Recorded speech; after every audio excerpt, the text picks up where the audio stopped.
Ribuan kepiting raksasa Alaska muncul di sebuah gurun pasir. Sebuah keluarga pun diserang. Kepiting itu bahkan masuk ke dalam kontainer yang berisi orang-orang yang sedang sembunyi. Sedangkan Julia dan anak-anaknya berusaha naik ke atas kontainer.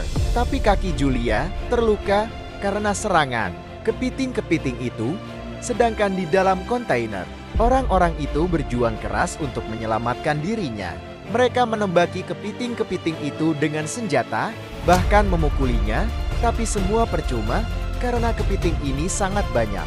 Untung saja Julia dan anak-anaknya berada di atas kontainer. Mereka semua selamat, walaupun kaki ibunya terluka. Sementara orang yang ada di dalam kontainer akhirnya mati. Semua, Julia pun mengikat lukanya, dan beberapa saat kemudian dia pun pingsan.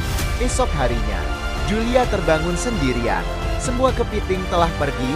Dia pun mencari anak-anaknya, tapi badai pasir menghalanginya.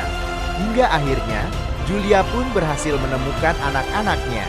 Ternyata anak-anaknya sedang mencari perbekalan. Mereka menemukan senjata untuk bertahan hidup dan beberapa obat-obatan dan makanan. Dia pun mengobati lukanya dengan bubuk mesio, lalu langsung membakarnya agar luka itu cepat kering dan tidak mengalami infeksi. Setelah itu, mereka mengambil makanan dan minuman untuk segera dimakan karena perjalanan mereka masih jauh. Mereka pun melanjutkan perjalanan sambil mencari barang di tengah jalan hingga Ben menemukan sebuah telepon. Ibunya menggunakan telepon itu untuk menghubungi Nao Nutup karena dia punya kapal selam. Nao pun mengatakan jika air laut akan kembali dalam 3 jam lagi. Nao pun langsung menghidupkan suar, dan Julia akhirnya melihatnya. Mereka langsung pergi bergegas untuk ke tempatnya. Nao, karena sebentar lagi akan ada tsunami, mereka harus segera ke kapal selam. Perjalanan mereka memakan waktu beberapa jam karena melewati batu-batuan yang dulunya adalah laut.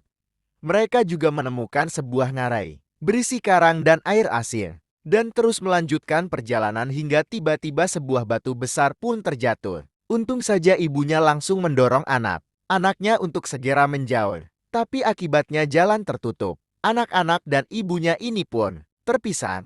Sang ibu menyuruh anaknya untuk segera pergi karena mereka tidak memiliki waktu yang banyak. Ben dan Cassie pun langsung berlari ke arahnya Nao, yang akhirnya kapal selam itu pun sudah dekat. Tapi saat mereka sampai, Nao ternyata sudah terluka. Nao